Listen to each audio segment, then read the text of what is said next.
Before we even delve into such a loaded question, let's note that actual narcissistic personality disorder is a complex and only partially understood condition that affects a small handful of people. There is also evidence that both genetic or nature and environment or nurture play a role in the formation of narcissistic personality disorder. Having said that, many people, their numbers seem only to increase in the age of social media and public division, display some of the most unpleasant signs of narcissism. Their actions and patterns of thinking can be delusional, aggrandized, and harmful to others. Even without a formal diagnosis, an individual's narcissistic tendencies can disrupt relationships and damage lives. Children who are indulged at every turn certainly run a higher risk of developing narcissistic tendencies, even full-blown narcissistic personality disorder. They have poor impulse control and have been conditioned to see themselves as more important than others. Watch this video for some insight on how spoiling children can lead to noxious narcissism, as well as some advice on how to undo the impact of overindulgence. Number 1. The limits of indulgence. When very young children are growing up, their developing minds are constantly learning and testing the boundaries of behavior. A toddler throwing a tantrum is an example of how children will push boundaries and attempt to bring attention to themselves. Your response to them gives them cues on how to behave in the future. Gauging how your children respond to the word no is important in order to check yourself on how much you reward negative behavior. Giving in to tantrums or granting your children the power of veto, they ultimately get what they want, regardless of your initial objections, which creates a dynamic of overindulgence that can blossom into narcissistic behavior. Often, parents accidentally spoil their children simply because it's easier to give in than to stand up. Another characteristic of the spoiled child is that they always want more. No matter how many toys or games or pairs of shoes they have, they demand more. If you continue to give in to these unreasonable and selfish demands, then you are signaling to your child that they are entitled to whatever they desire. Spoiled children are also impatient. Not only do they constantly want more, they want more right away. This fixation on immediate gratification leads to poor impulse control, which has been linked to inferior academic performance as well as fewer professional opportunities later in life. Number 2. Spoiled rotten smells like narcissism. The spoiled child will gradually begin to exhibit behavioral patterns that are at the core of narcissism. For instance, children who are constantly spoiled start to believe that everyone and everything revolves around them. They don't play with other kids and feel that they are superior to their peers. They also become sore losers. Another hallmark of the narcissist, the inability to accept that you cannot always win, that you aren't always the best, leads to sullen and sometimes angry responses. Their losses aren't their fault. The game is rigged, or others have cheated. Shifting blame onto others is also a characteristic of narcissism.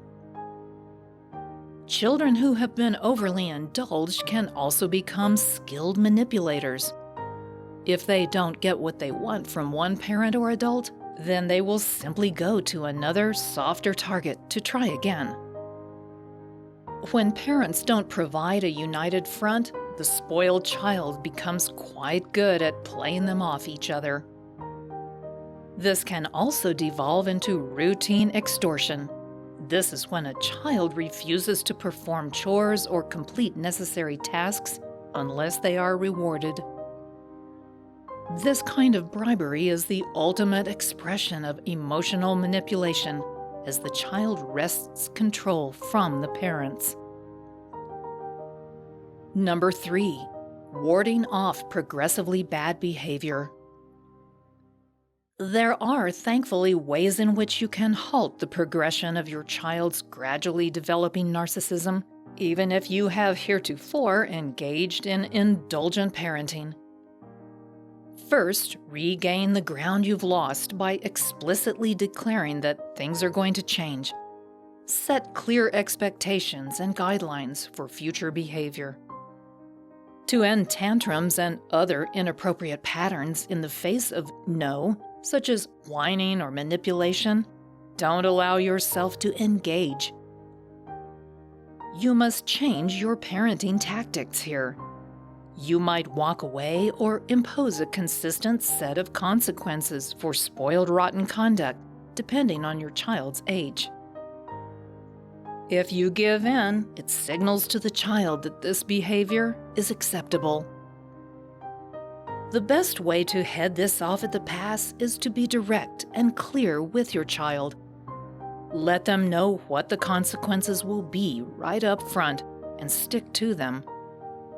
Consistency is the key in retraining a spoiled child to build better interpersonal skills.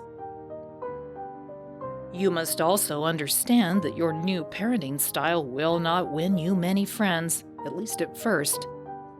It's hard to say no, especially when a child seems inconsolable or when you are just really tired. If you hold fast, though, you will be creating the conditions for a much brighter future. Number 4. Nipping the narcissist in the bud. Once you establish some of the above parenting techniques, dealing with your child will become progressively easier. In the first place, practicing saying no will only make you better at it. In the second place, the child's reactions will grow less volatile over time. They will begin to accept and expect boundaries. Also, learn to parent with appropriate praise. When your child does something generous or responds civilly to hearing no, notice and acknowledge this. A child needs to know when they are doing something good, just as much or more so than they need to be corrected for bad behavior. Teaching your formerly spoiled child the joys of earning a reward is another powerful parenting tool. Instead of feeling constantly entitled, your child will begin to experience the pleasure of effort rewarded. This fosters an invaluable sense of self-worth and self-respect in your child. Don't be afraid to bolster your new parenting decisions by imagining the impact that this will have on their future. If you want them to be successful and self-sufficient, both in their personal and professional lives, then you know that no matter how hard at times, you are doing the right thing. Finally, spoiling children can create narcissistic tendencies that can hamper a child's future in many ways. Overindulgence leads to feelings of entitlement and superiority that interfere with interpersonal relationships and professional achievement. Shifting your parenting style from indulgence to consistent limitations can disrupt the progression from spoiled rotten kid to toxic narcissistic adult. Learning to earn rewards and work with others nurtures a healthier and happier human being. Whatever causes narcissism, what can help you is to understand how to stand up to the narcissist in your life. The video, What Happens When You Stand Up to a Narcissist, has some tips for what to expect when you choose to confront the narcissist in your life. Go ahead and click here. Thanks for watching.